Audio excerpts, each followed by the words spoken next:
8 दिन से आमरण अनशन पर बैठे सरपंचों के मामले में यह बड़ा अपडेट है।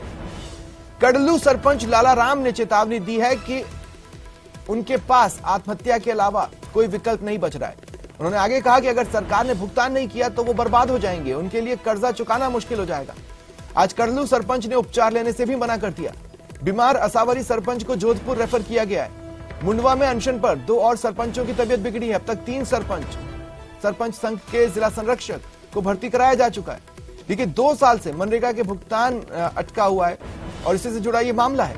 मुंडवा के 31 में से 20 सरपंच अनशन पर है, उनकी तबीयत बिगड़ रही है। एक सरपंच ऑक्सीजन सपोर्ट पर पहुंच चुके हैं, अन्य का इलाज चल रहा है। और आज कड़लू सरपंच लाला राम ने चेतावनी दी है। उनका यह कहना है कि उनके पास कोई विकल्प नहीं बचेगा सिवाय आत्महत्या के, क्योंकि अगर सरकार ने भुगतान नहीं किया तो वो बर्बाद हो जाएंगे, कर्जा चुकाना तक उनके लिए मुश्किल हो जाएगा। कड़लू सरपंच ने उपचार लेने से भी मना कर दिया है। देखिए 8 दिन से सरपंच लगातार प्रदर्शनरत है, लेकिन अब तक सुनवाई नहीं हुई है। ज्यादा जानकारी के लिए बात करेंगे सहयोगी महेंद्र से। महेंद्र, क्या जानकारी है?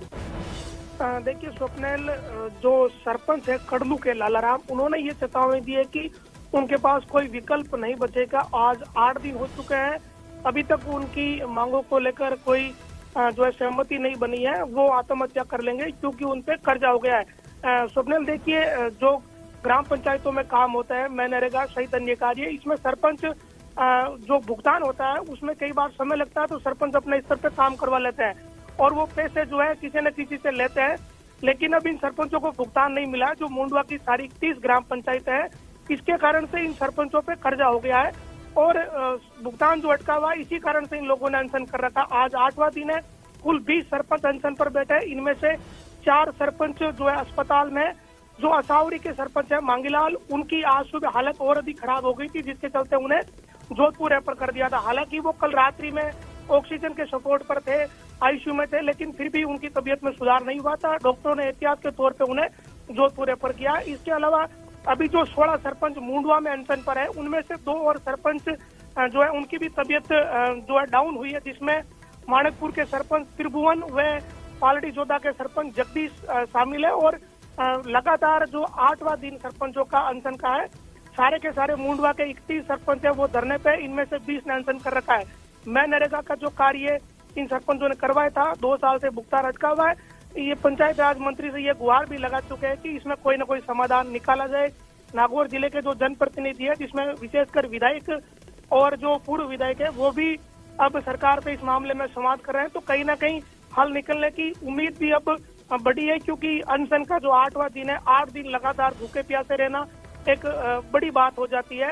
ऐसे में अब वाकई में संज्ञान लेने की जरूरत है। कहीं ना कहीं इसमें रास्ता निकालने की भी जरूरत अब महसूस की जा रही है। जी, बड़ी अजीब बात है महेंद्र, लगातार प्रदर्शन चल रहा है, लगातार सरपंचों की तबीयत बिगड़ रही है और इसके बावजूद भी कोई बातचीत का न्योता नहीं, कोई समझाइश के प्रयास नहीं, या हो भी रहे हैं तो वो छिटपुट इंडिपेंडेंट स्तर पर। देखिए कल जो सरपंचों का प्रतिनिधि मंडल है वो जयपुर गया था, वहाँ अधिकारियों से बातचीत भी की थी।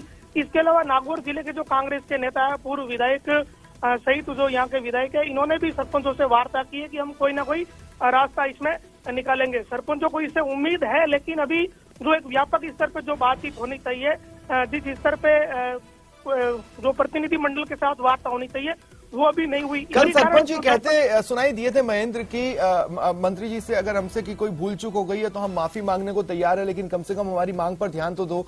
आज एक दूसरे सरपंच ये कह रहे हैं कि उनके पास कोई विकल्प नहीं बचेगा अगर उनकी बात नहीं मानी जाए। जी बिल्कुल, कल जो सरपंच संघ के जिला संरक्षक है पुखराज काला, वो भावुक हो गए थे और उन्होंने कह दिया था कि आप हमारे बड़े भाई हो, हमसे गलती हो गई तो हम माफी मांग लेते हैं, लेकिन कोई रास्ता निकालो, हम लोग एक तरह से बर्बाद हो जाएंगे।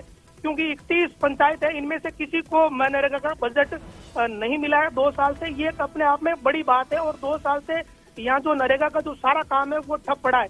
इसका प्रभाव सरपंचों पर ही नहीं हो रहा है, जो मनरेगा के श्रमिक है वो भी पूरी तरह से प्रभावित है, उन्हें रोजगार भी नहीं मिल पा रहा है। तो स्थितियां कहीं ना कहीं ऐसी है जिसमें हर व्यक्ति जो ग्राम पंचायत का है वो इन चीजों से प्रभावित हो रहा है और इसमें अब ठोस कदम उठाने की जरूरत महसूस की जा रही है। जी चलिए, शुक्रिया तमाम जानकारी के लिए।